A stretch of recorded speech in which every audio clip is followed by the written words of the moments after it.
Harmit, Matt, great to have you with us. I really want to talk first, focus in on the big choices around investments for growth and how to tell what are the right kinds of cuts. Harmit, tell me, when you're looking at growth during this period, what have been the big choices that you've made that have been either, I don't know if you want to call them course corrections or just whole mindset shifts versus what you were thinking you were going to do in December? Yeah, sure. Thanks for having us, John, and great to meet you virtually, Matt.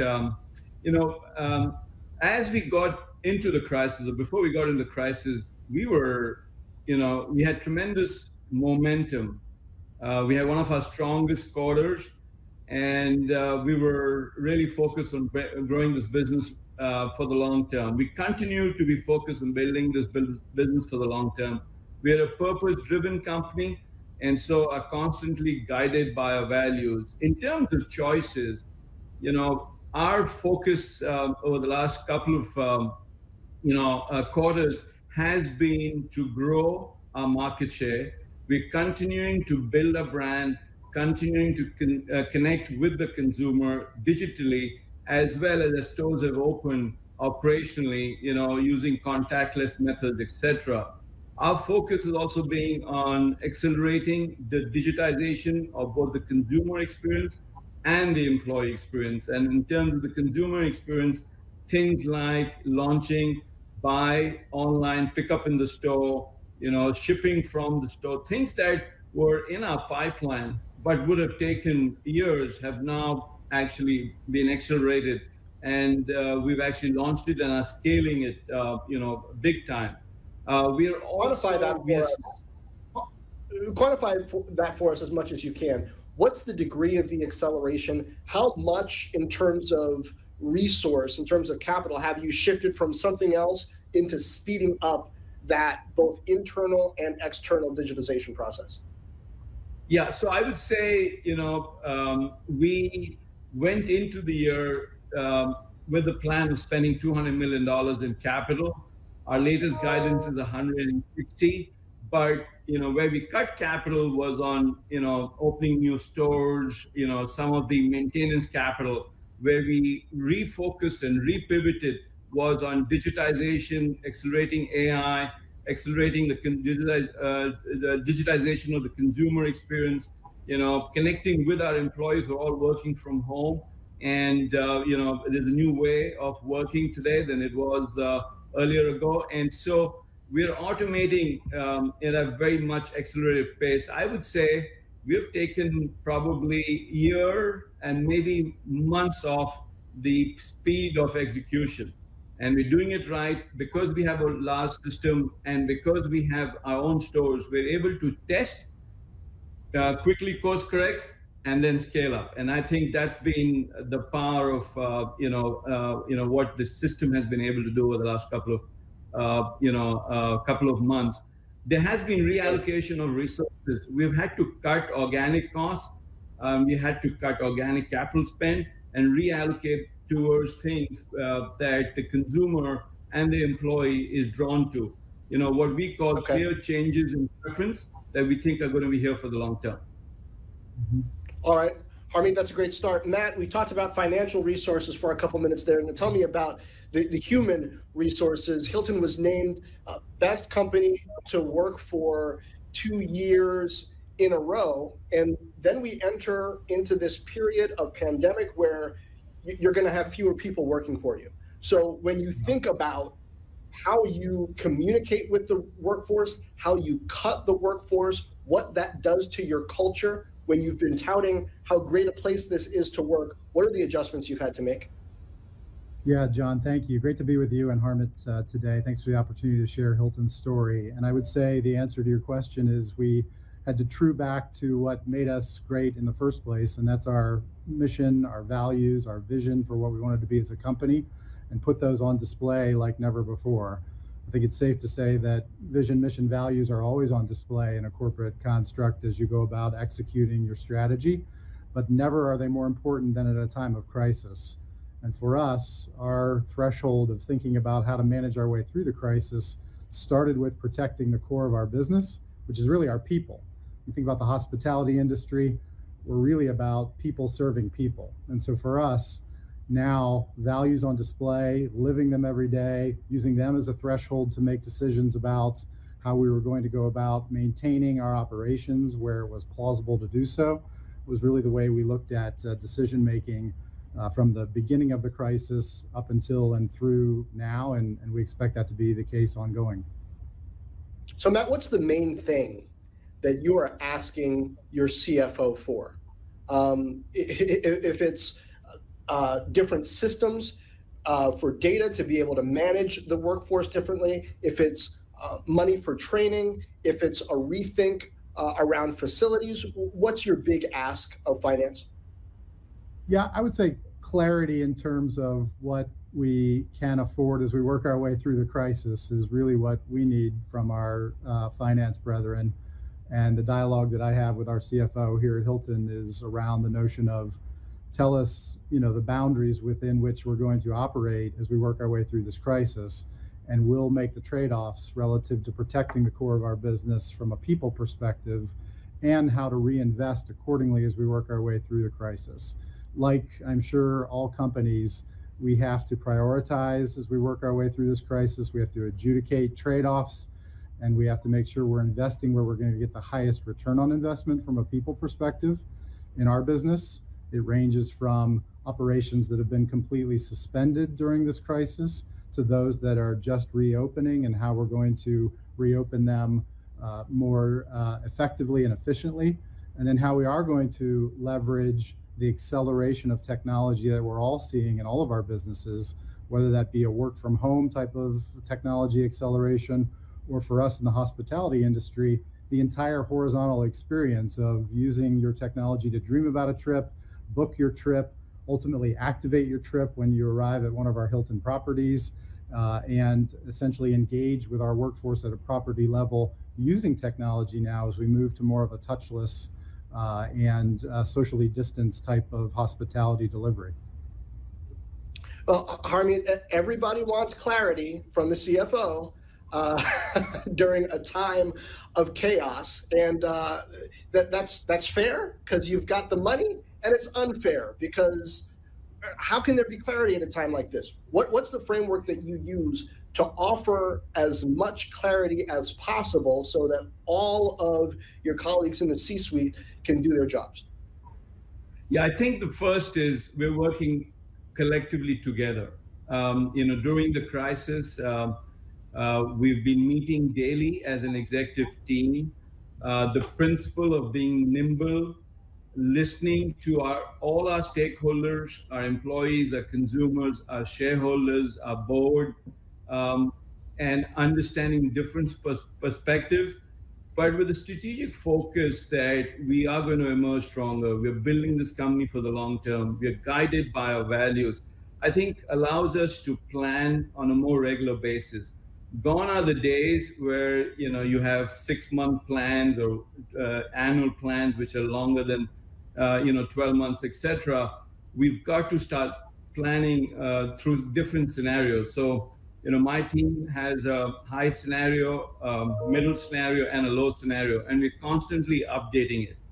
We're constantly finding ways to reallocate resources. So if our friends in HR, our friends in marketing, our friends in operations are wanting money to grow the business or to connect with our consumers, we find ways and means we can help them by cutting things that will need it for the time being and need to be reprioritized. And so it's a constant evolution.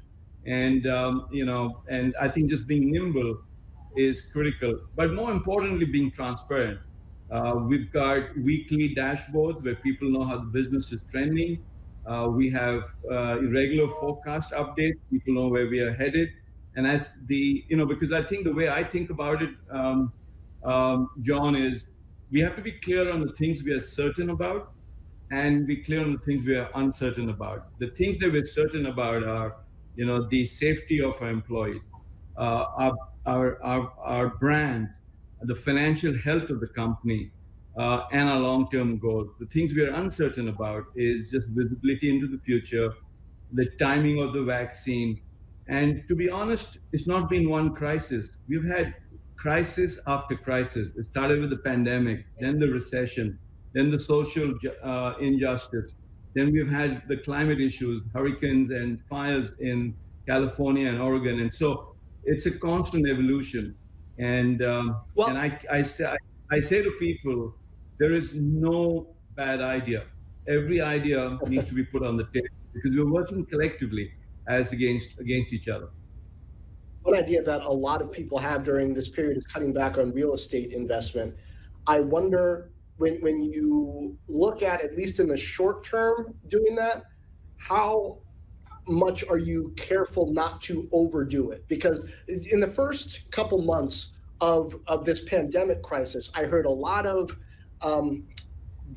patting around how productive the workforce had been, and everybody's getting stuff done at this amazing clip. And I was kind of thinking, well, how long can that last? Now more and more I'm hearing people are burned out, people are stressed.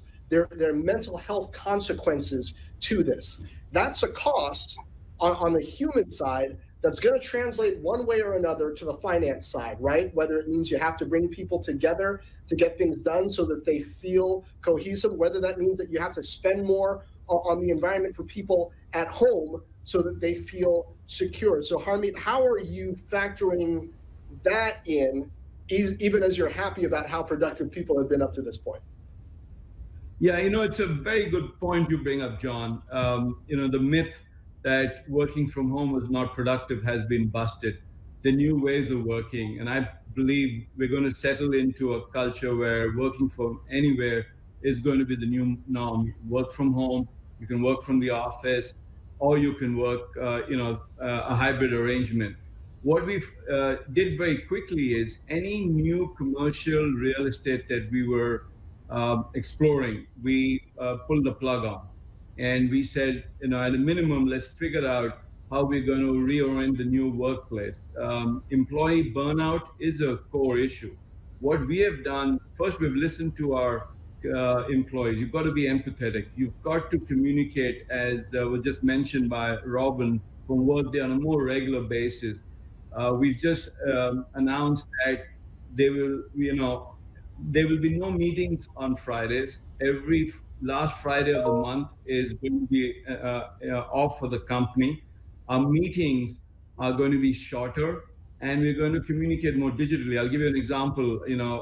My head of tax retired after decades of work yesterday, and we held a virtual reception and a thank party for him. We thanked him for his contribution. We've got to celebrate small moments and bring the collaboration, things that we miss back, together as a team. So I think celebrating wins, think proactively, I think are the areas to think about. Let me spend some time with Matt on that one. I'm really interested in this concept of human costs eventually translating into financial costs. At Hilton, in your culture, you're very much used to being sensitive to human needs, both on the customer side, and I would hope and imagine, especially based on that best company ranking, internally as well. How are you measuring the human cost of the change that we're all going through in this environment, and how do you expect it, maybe multiple ways, to translate into financial costs? Yeah, John, it's a good question and really high on our mind. Probably our top priority right now is to make sure that we're taking care of our workforce so that they can take care of our guests. And I believe we're going to go through a second wave of what we call team members or employee duress. The first wave was when the crisis first hit us all back in the spring. The second now is what I'll call a settling in duress, where we're realizing that this crisis is going to be longer term. Schools are back in session. Parents are having to balance lots of different needs of school-aged children or even college-age children. Whatever the personal situation might be for any of your employees, I think there's this second wave of duress that's going to hit. It's causing I think lower productivity, not higher. I think isolationism from all this work from home is something that we can expect to see more of, and the effects of it. And keeping our workforce connected to our priorities was sustainable for a bit of time remotely, but is going to be harder as time goes on. So we're trying to figure out ways to engage the workforce in a more dynamic way, not just virtually, but rather thinking about ways we can get our offices reopened to safely engage in person. Of course, at our properties, we've been in person since reopening them, whenever the case may be, at the 6,200 properties around the world. So we have those dynamics to work through with the effects of wearing PPE while you're trying to deliver your hospitality at a local level. And so these types of employee well-being matters are high on our mind, and we're learning as we go, to be perfectly frank. Any and we're practices that you can share? Yeah, sorry, go ahead. Sorry. Any best practices that you can share before we close on specifically that, being able to adjust for those human costs and maybe bring people back, bring people together in a way that might not have been as expected a couple months ago? Yeah, John, I'd say the answer is, from our perspective, give the people what they want. Ask them what would help them get more engaged. We're doing a lot of surveying. We're doing a lot of two-way communicating right now. We're communicating to our team member base more than ever, I would say. And it's not just a daily, weekly, it's literally hourly on different matters, and asking their opinion and trying to meet them where they want to be met, just given the circumstances that they're going through. So I'd encourage active two-way dialogue and a lot of listening and a lot of empathy, as Harmit said. I think that's got to be on display from leaders. Makes a ton of sense. Data important, even when you're talking about what's happening inside the workforce, not just collecting the data, but then being able to have a good view on what it's telling you. Thank you, Harmit and Matt, for those insights in this session.